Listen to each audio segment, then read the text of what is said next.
Watch programs on your schedule with the KPBS Plus streaming service. See new episodes of Nature and Nova, latest news from PBS NewsHour and KPBS Evening Edition, local shows like Ken Kramer's About San Diego. Learn more at kpbs.org/KPBS Plus. Hey there, San Diego. It's time for KPBS Roundtable. I'm Andrew Bracken. On today's show, we take a look at the latest Supreme Court rulings reshaping immigration in the U.S. And the San Diego Unified School District passed new restrictions on screen use this week.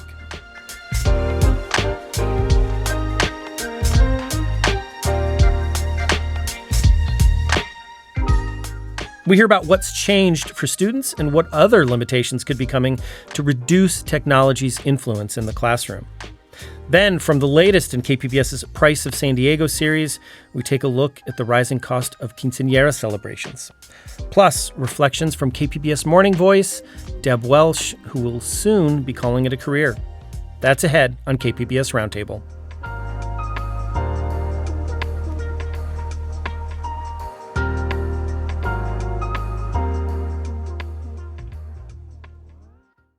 Earlier this week, the Supreme Court handed down two major immigration rulings. One allows the Trump administration to strip temporary protected status for hundreds of thousands. And in another ruling with San Diego roots, border officials have the green light to turn away asylum seekers. Joining me with the details is Elliot Spagat. He's U.S. Immigration News Editor for the Associated Press. Elliot, welcome back to Roundtable. Hi, Andrew. Sorry I'm not there in person today. No, we appreciate you taking the time. There's so much going on in your world, and we understand that. So, I want to start with this case having to do with temporary protected status, or TPS. I know you've talked about it on our program before, but can you remind us how TPS works? Every 18 months, the Homeland Security Secretary decides whether or not to renew TPS status. So it is temporary. And just backing up a second, when is it granted? It's granted whenever there's a natural disaster like an earthquake or a hurricane, or major civil strife like a civil war like we saw in Syria. Anyone who is in the United States at the time it's granted can remain in the United States, again, in increments of up to 18 months with work authorizations. It was created in 1990 by Congress. The number of people covered by TPS doubled under Joe Biden to 1.3 million from 17 countries. You mentioned this was passed by Congress, and this is sort of a challenge, from the president here. So the TPS Supreme Court case this week specifically impacts Haitians and Syrians. What's the backstory that got us to this point? This is the first time that the TPS has been litigated nonstop, but this is the first time the Supreme Court has heard oral arguments and ruled on the question of whether the president has the authority, or the Homeland Security Secretary has the authority, to end TPS. And then the plaintiffs argued in this case that the former Secretary Noem, Kristi Noem, did not adequately consider the conditions in Haiti or Syria, and in the case of Haiti, the administration acted with racial animus. The 6-3 majority judge, led by Judge Alito, rejected that argument. But it's 350,000 Haitians, 6,000 Syrians. But because this is the first time it's really been thrashed out on the merits, it's going to apply probably to all 1.3 million people. We're talking about, I believe it's 600,000 Venezuelans, 200,000 El Salvadorans potentially. Theirs is up for renewal very soon. So it could apply to many, many other nationalities, not just Haitians and Syrians. So potentially a pretty large impact there. So let's move on to the second Supreme Court case related to asylum seekers. We have to bring it back to San Diego because it dates back to a 2017 lawsuit by local humanitarian group Al Otro Lado. What's the story there? Well, Judge Cynthia Bachant in San Diego accepted the El Otro Lado's arguments on summary judgment. The case became somewhat moot because this practice stopped when COVID began, and Joe Biden ended the policy. So it just was a little bit of a surprise when the Supreme Court agreed to hear the administration's appeal. So it really has no impact because right now, as you've talked about, there's nobody crossing the border. There's nobody at the border. There is an asylum ban in place at the border since President Trump took office. So there's really no difference. But this sets the stage in the future. Back in when this lawsuit was filed, these kind of waiting lists were a very big deal. There were the huge waiting lists in Tijuana and elsewhere along the border, and this ruling says that those waiting lists are fine. We could, the administration, whatever administration, Democrat, Republican, is justified in keeping those lists. So you don't have to immediately attend to an asylum seeker. So, I mean, Elliot, how do both of these cases fit into the broader immigration picture moving forward? I mean, what kind of precedent could they set? I mean, the TPS is really striking because, like I mentioned, Biden doubled the number of people under TPS, and now Trump wants to end it, basically. So it's just an example of how rapidly the landscape has shifted on immigration. We haven't even seen the biggest immigration decision yet of this term, which is birthright citizenship. That'll come next week. Who knows? I mean, nobody's handicapping, but the decision, the questioning from the justices during oral arguments on that, which President Trump attended personally, the questioning was much tougher. So there's a sense that the administration might lose on that, but predicting a Supreme Court decision is never a good idea. Yeah, and as you mentioned there, the Supreme Court's work's not over yet, and that decision could be coming in the next few days. There's a lot of speculation there. We'll have to follow up more on that next week. But I've been speaking with Elliot Spagat. He's U.S. Immigration News Editor for the Associated Press. Elliot, thanks so much. Thank you, Andrew.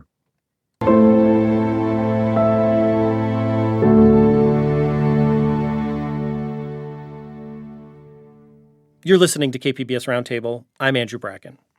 On Tuesday, the San Diego Unified School Board passed a resolution to limit screens in school classrooms.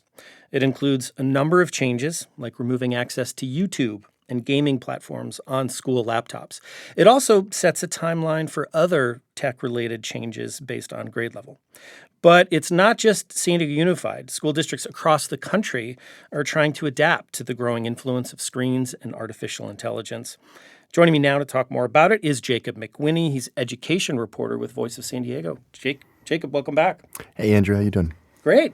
Great to have you here. So tell us more about the new rules that they passed this week in San Diego Unified. Yeah, so I think that we should probably first set the stage, as you have been talking about over the past year. There's been a huge backlash from parents and educators all across the country to screens in classrooms. And it's not just kind of like some Luddite stuff. There is a growing body of research evidence that shows that screens are not only damaging to kids' ability to learn, but also very significantly damaging to their emotional health, their ability to have like a fulfilling social life.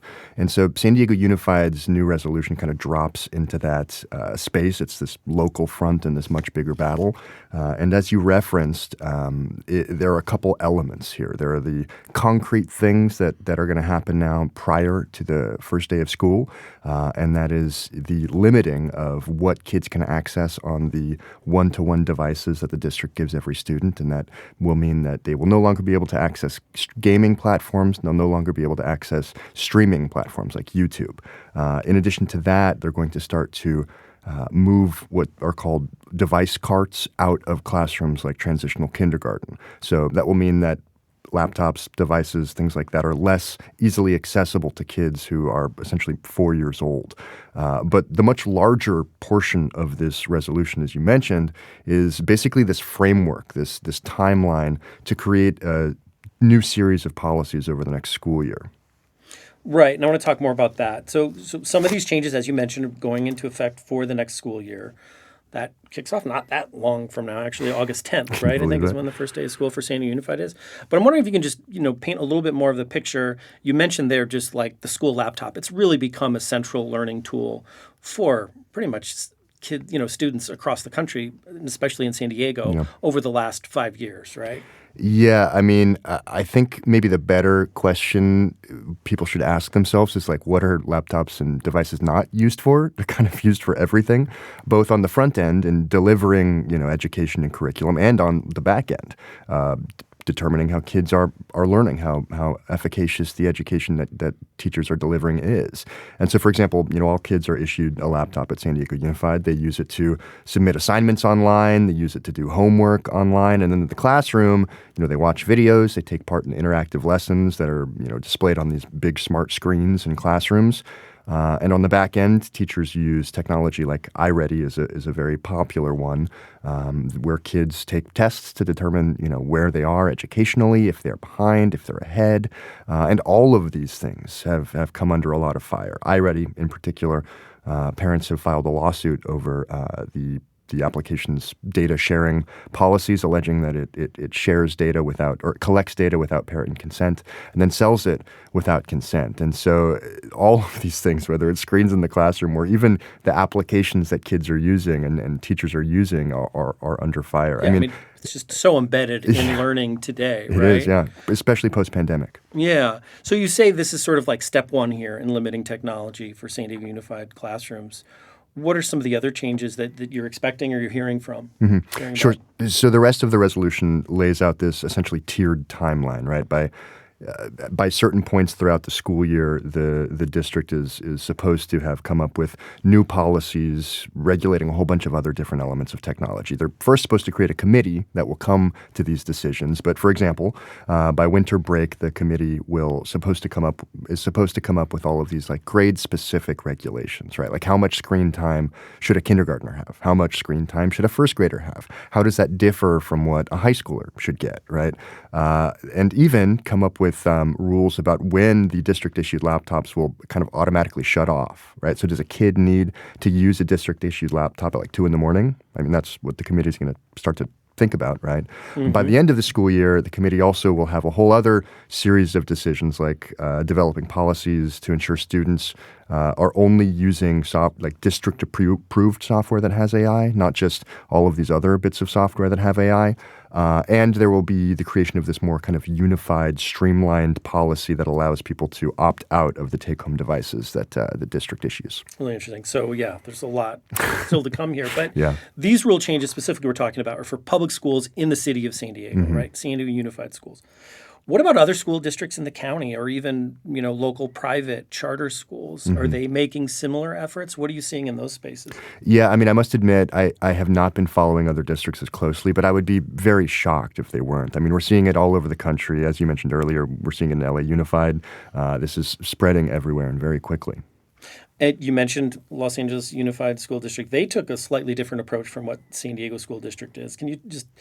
They seem to be a little bit more strict with their rules because they also passed rules this week as well. On the same day. Yeah. Actually. And they're the largest school Yes. district in the county, and San Diego Unified the second largest. Exactly, yeah. So while San Diego Unified is taking this sort of slower approach, they're developing a committee. They're hoping to build buy-in by, soliciting the opinions of educators and teachers. LA Unified went ahead and adopted a full slate of policies, not off the bat, because this has been kind of in the works for a couple months. But their policies include some of the same exact things as San Diego Unified's, like the laptops that the district issues will no longer be able to be used for video streaming, gaming, stuff like that. But then they also issued some bans, right? So they are banning screen usage for kids in transitional kindergarten, so that's 4-year-olds, kindergarten and first grade. They just will not be able to use screens. After that, they take a grade-by-grade approach that will probably be similar to what San Diego Unified ends up. And so, for example, I don't have the exact numbers, but it's something like 20 minutes of screens a day or 100 minutes of screens a week for like kids in second and third grade, 30 minutes a day or 150 a week for fourth and fifth, and then it kind of grades up as they decide that kids are going to need more screens. And like I mentioned, I did talk to San Diego Unified Board President Richard Barrera, who said that he is very convinced that whatever San Diego Unified ends up implementing will probably look very similar to what Los Angeles Unified did. Interesting. So behind all these tools and platforms, devices we're talking about, is the ed tech industry, right? I know you've been kind of covering this for quite a while. Can you tell us more about how that relationship between these tech companies working in education and school districts and schools themselves, how that relationship works? It is a fascinating one. I mean, it is one that is kind of inherently unequal, right? Mm-hmm. Schools are constantly being marketed to by ed tech firms and by technology firms that claim that their product is like this silver bullet, right? And there are so many issues and problems and challenges in public education. And I do think that pretty much every single district leader really wants what's best for kids. And so when they have a technology or a company that is selling these things that sound like, magic beans or silver bullets or whatever you want to describe it as, they really want it to be true. And because of that, they're really not the most savvy consumers, right? They're constantly looking for things. Tech says, we have this. And so oftentimes they jump on things that turn out to kind of just be the latest fad that kind of burns out in a couple of years. I mean, the perfect example right now is the backlash to screens that we're seeing. I mean, these were something that were sold to districts as like a great equalizer, right? There were low-income kids who wouldn't have access to a screen at home, and they would help education.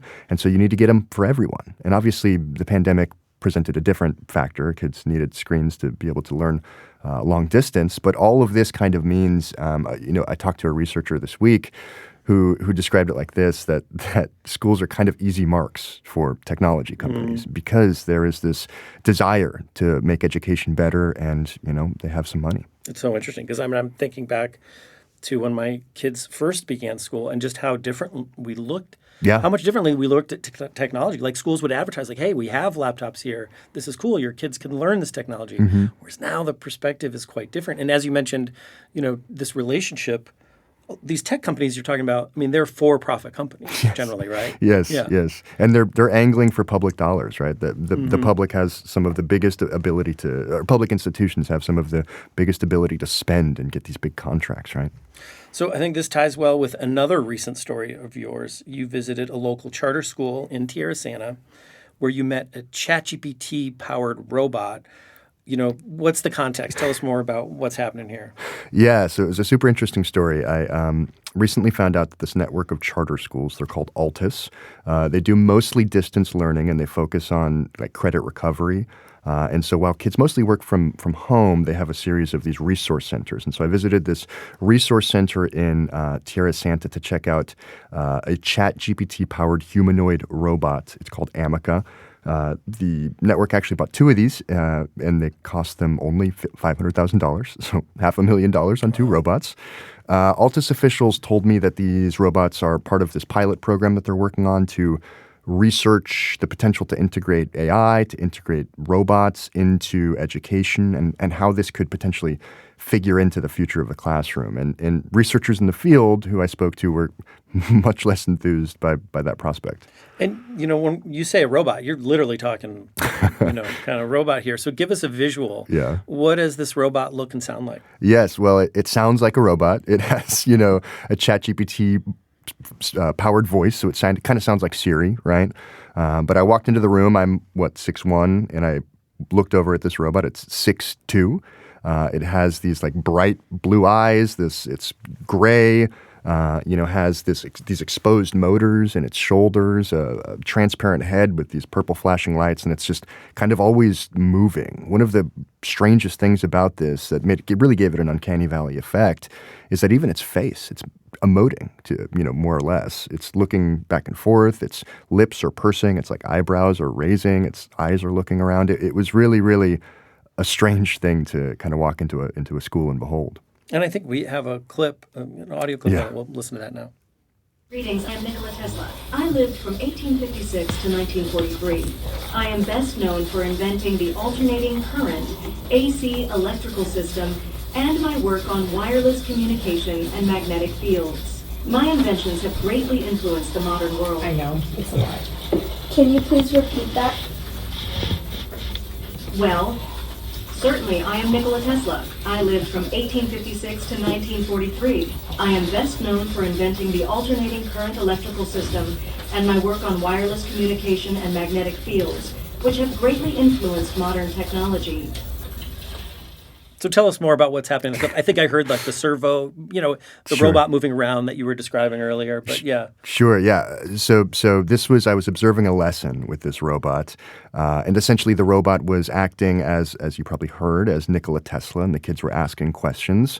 And the thing that I really came away from it thinking was that this is just not a super functional thing for education, right? It may be kind of neat. I found it kind of creepy and intimidating, but it may be kind of neat. But it's like this unnerving piece of tech that, to my mind, didn't necessarily constitute a value add in education. It would interrupt the kids it would interrupt it. The whole time, as you could probably interaction. The whole time, as you could probably hear, it was speaking too quickly for the kids to jot down what it was saying. I mean, the experience felt kind of like this educational Rube Goldberg machine. Like it was just a way too complex sort of version of something a flesh and blood human teacher could have delivered really well. I mean, you can imagine a teacher, I don't know, dressed up as Tesla, hopping around a room, having these engaging conversations, but that work was being done by a robot in this instance. Yeah, and I mean, you describe your reaction to it. How were the students that you observed respond? Were they kind of reacting similarly to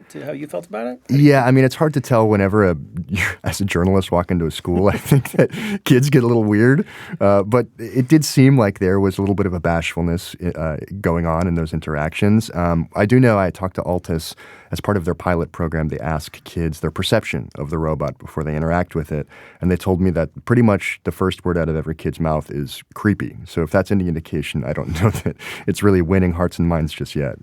So, Jacob, we have about a minute left here, and I want to just ask you one final question. We've been talking about this, technology, screens, ed tech here, and this ChatGPT robot. Of course, OpenAI released ChatGPT late 2022, really spurring this generative AI wave of tools and chatbots that you kind of document here. How have you changed your approach to education coverage since AI has kind of become on this, on the scene the last couple of years in education? Yeah, it's an interesting question. I actually didn't really get into education reporting until ChatGPT was already released. But my first introduction to ChatGPT came while I was a student. I went back to school over the pandemic, ended up graduating from SDSU at the young age of 33 in 2024. And during that period, ChatGPT was invading everything. You would see it in discussion board posts, just dozens of posts, clearly being written by ChatGPT. And it was distressing because it really, to my mind and to the mind of researchers, this was one of the reasons that they were so critical of this robot. They felt it was a waste of space. It is draining kids' ability to think critically.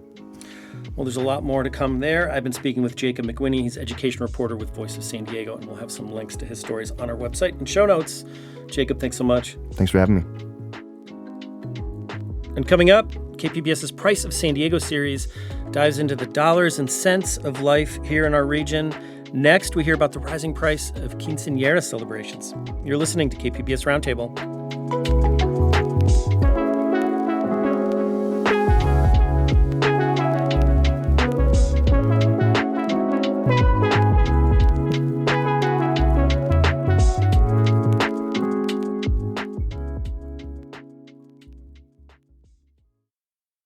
Welcome back to KPBS Roundtable. I'm Andrew Bracken. Earlier this year, KPBS began a new series looking into the cost of living here in one of the nation's most expensive regions. It's called The Price of San Diego, and the series has delved into the rising cost of everything from housing to childcare, from transportation to the price of a Padre game. But those aren't the only things that cost money here in San Diego.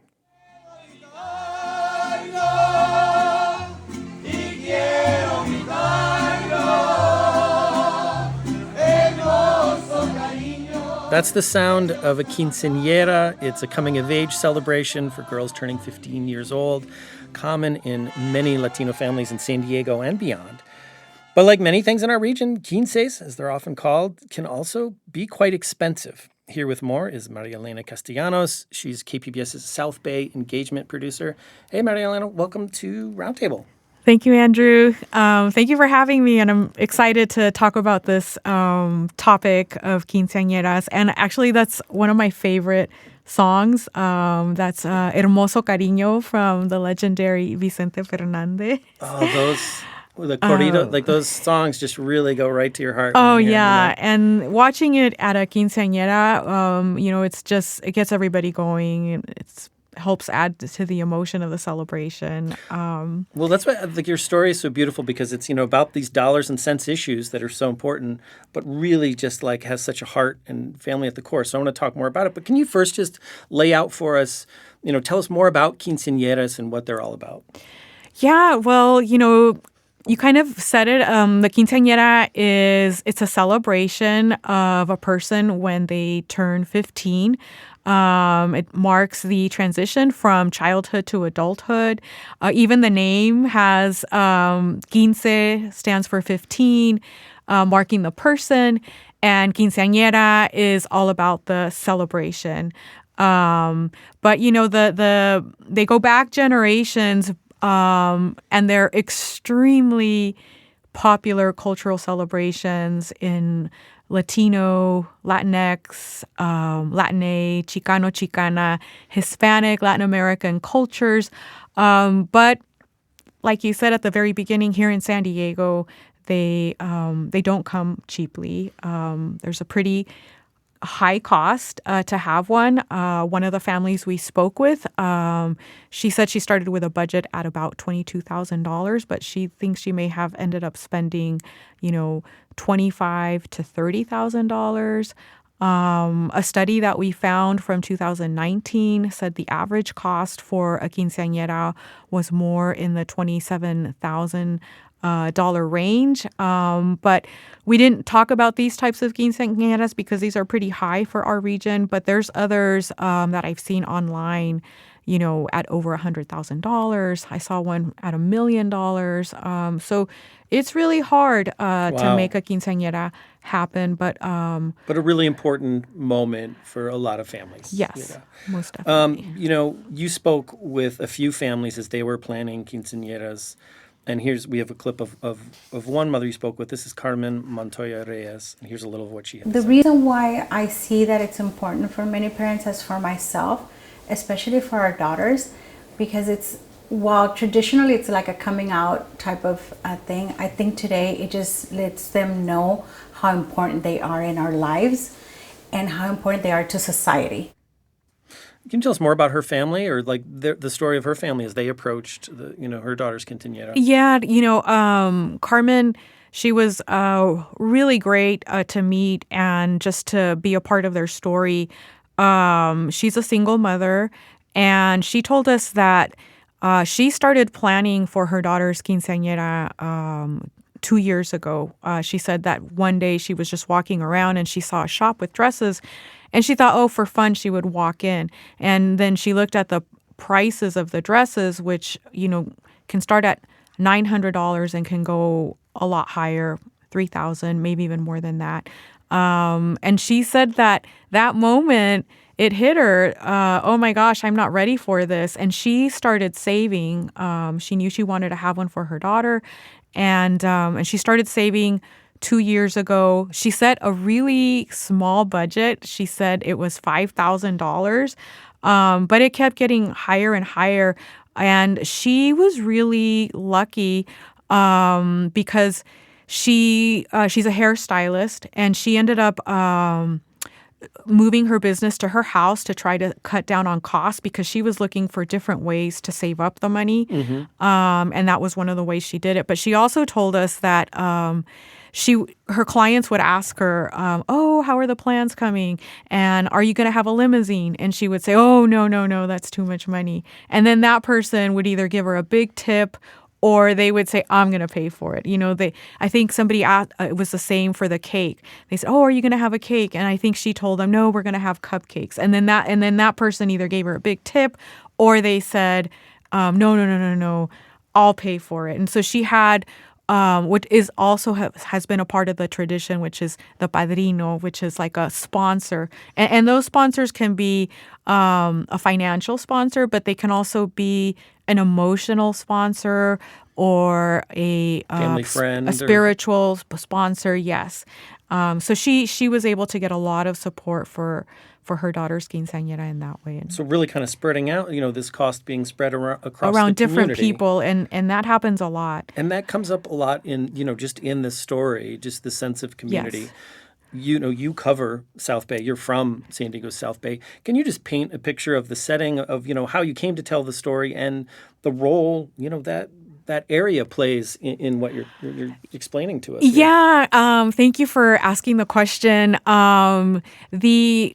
The story, it was a collaboration between myself and my colleague Riley Arthur, and she actually was the one that pitched the story. She lives in Chula Vista herself, and really close to 3rd Avenue, downtown Chula Vista, where you will find all kinds of businesses that are all about quinceañeras. And I was born and raised in Chula Vista, and I'm there all the time myself. And I think we were both just naturally curious about all of these different venues.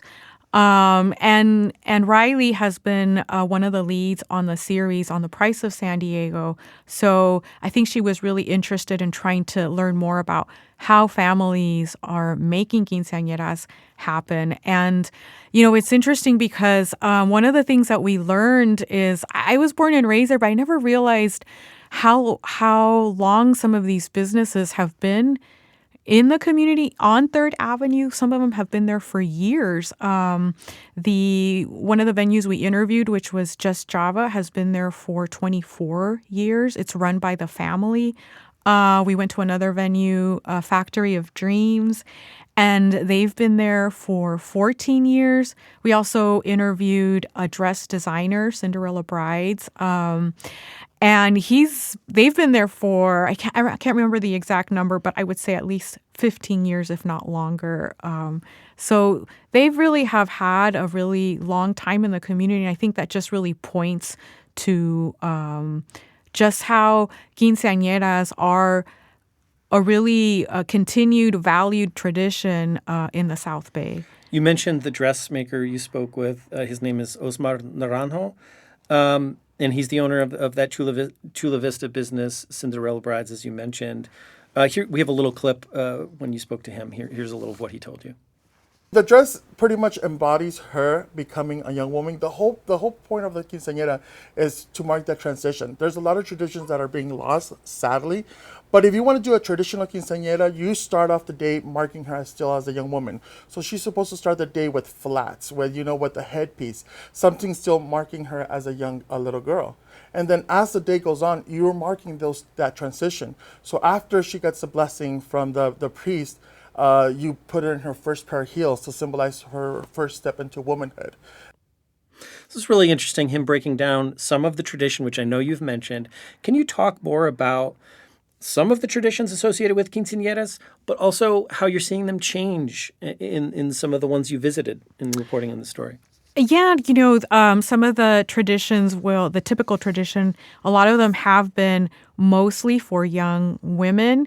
And the tradition will include, as Osmar mentioned, wearing this beautiful ball gown. Often they're at a venue.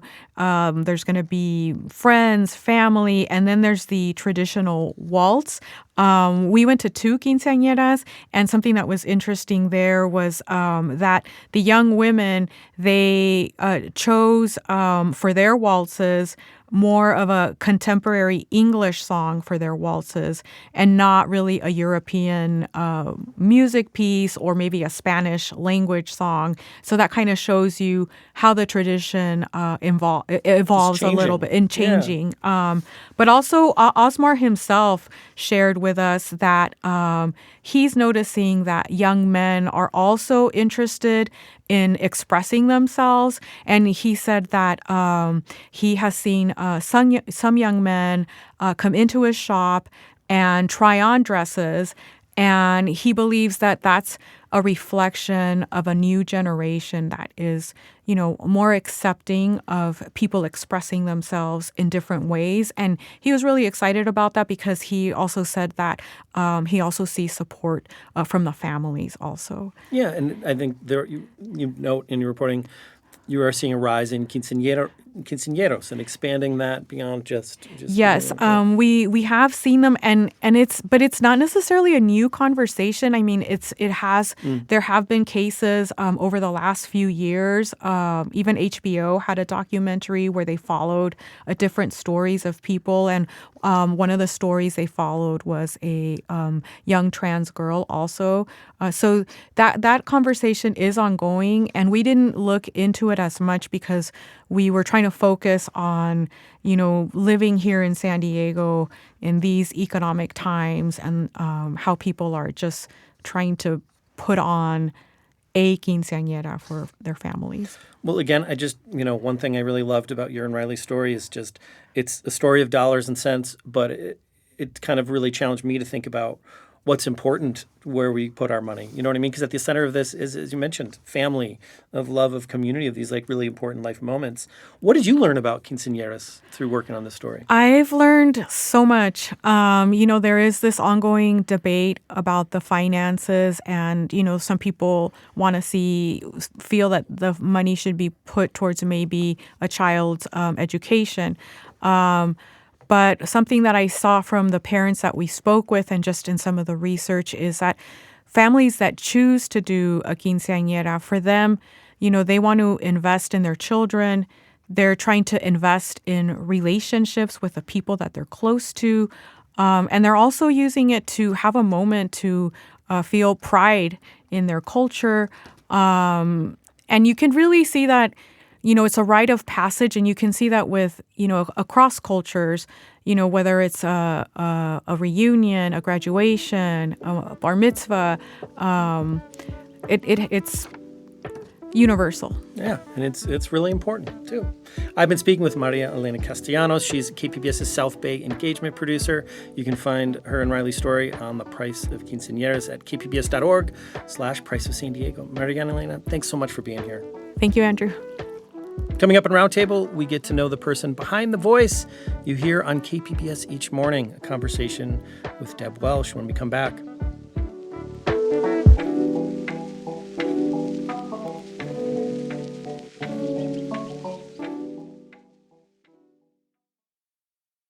Welcome back to KPBS Roundtable. I'm Andrew Bracken. Here's a voice that thousands of San Diegans wake up to each morning. I'm Deb Welsh. Thanks for listening. For nearly 15 years, Deb Welsh has helped San Diegans get up to speed on the latest news as they get their day started and tune into KPBS. But Deb has been informing local audiences for much longer. Her career in San Diego goes all the way back to the early 80s. Well, soon, Deb will be stepping away from the microphone for a well-deserved retirement. Next week will sadly be her last here at KPBS. Luckily, though, she's here with us now to reflect on her incredible career. Deb Welsh, welcome to Roundtable. Thank you very much. Good to be here. So how are you feeling? I mean, are you reflecting on your retirement right now? Has it hit you yet? I don't think so. Maybe a little bit. I'm excited about it. But I'm also a little sad, Yeah. It's been a long time. I enjoy what I do. I love the job. I love the people. And so in that regard, yeah, I'm a little sad. And you've been here a long time. I mean, it makes sense. I think a lot of people know your voice, recognize your voice, but they probably don't know all that it takes to be a Morning Edition anchor here. I'm wondering if you can walk us through your average day here at KPBS, what it looks like. My average day here. Okay. Well, I thought you were going to start with the 5 alarms I have to set first. Well, I want to hear about that. To get here yeah. So I can have an average day. It's busy. Come in and read the wires, see what reporters have left for us to use overnight, and go through the runs downs for Morning Edition and the programming there, and then just try to fill in the blanks.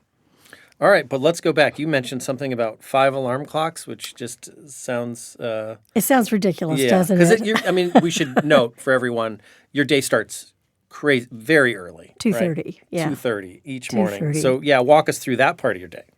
Well, I go from alarm to alarm.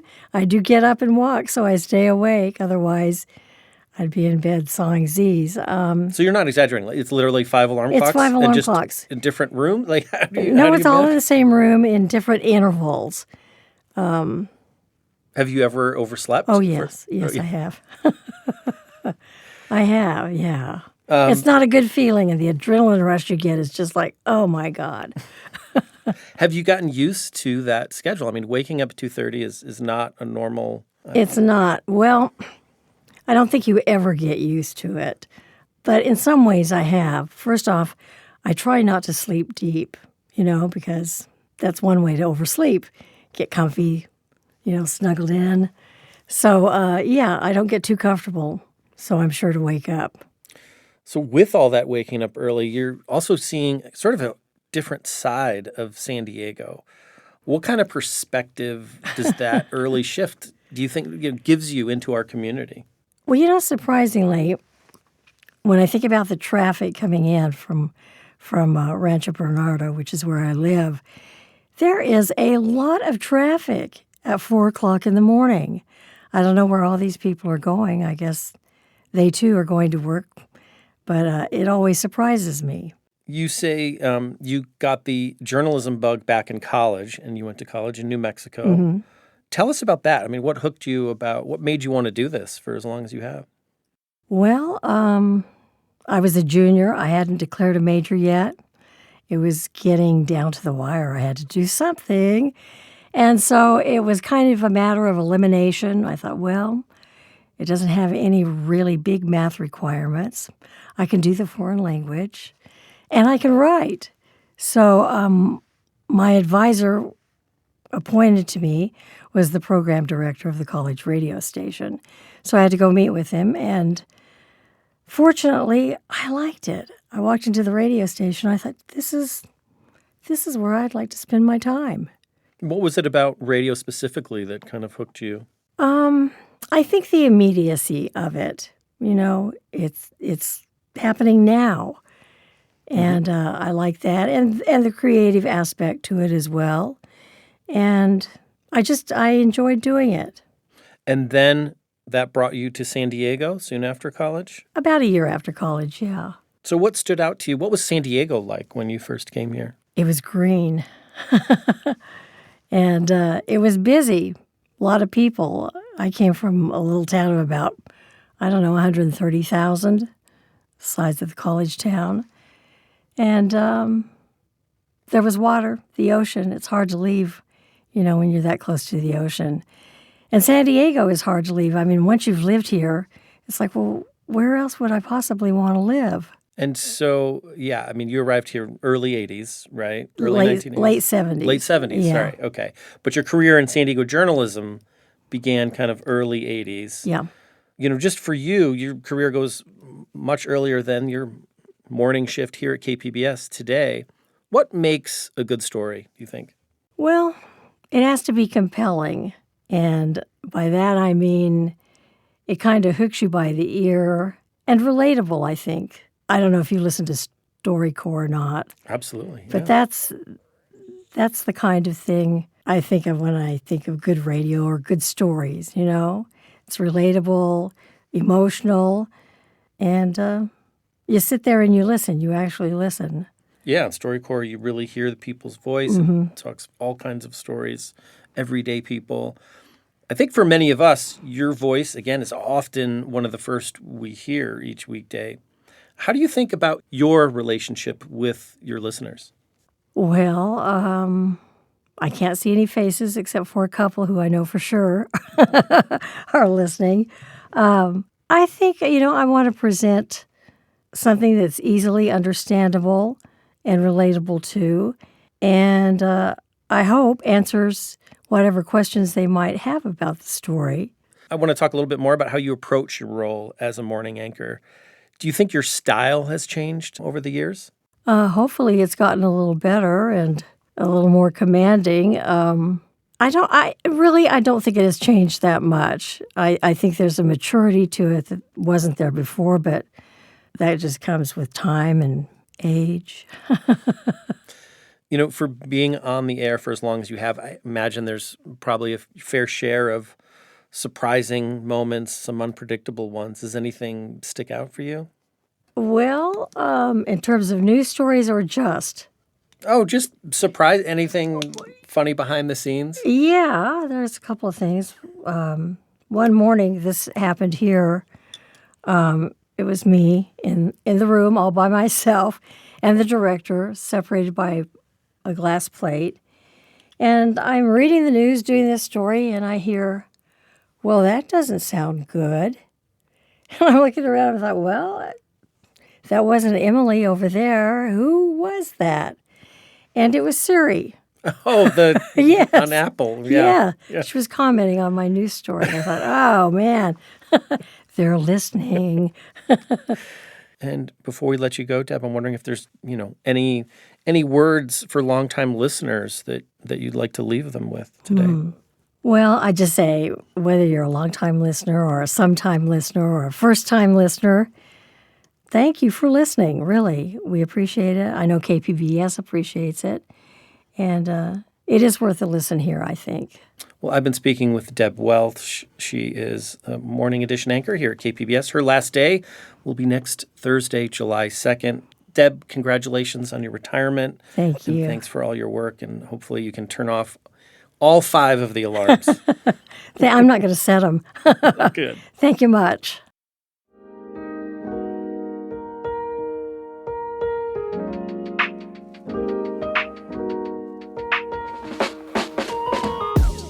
That'll do it for this week's Roundtable. Thanks so much for listening, and to all my guests today. If you have any thoughts on today's show, you can always email us at roundtable@kpbs.org or leave us a message at 619-452-0228. Roundtable's technical producer is Brandon Trufa. The show was produced by Ashley Rush. Brooke Ruth is Roundtable's senior producer, and I'm your host, Andrew Bracken. Thanks again, and have a great weekend.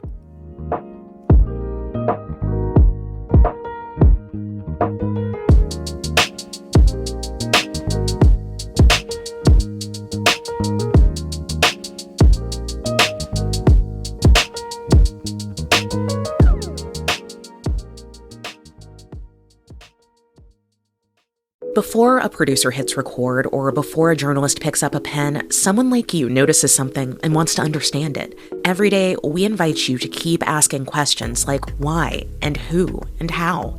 Because NPR begins with questions, not conclusions. And your right to curiosity is a right worth protecting.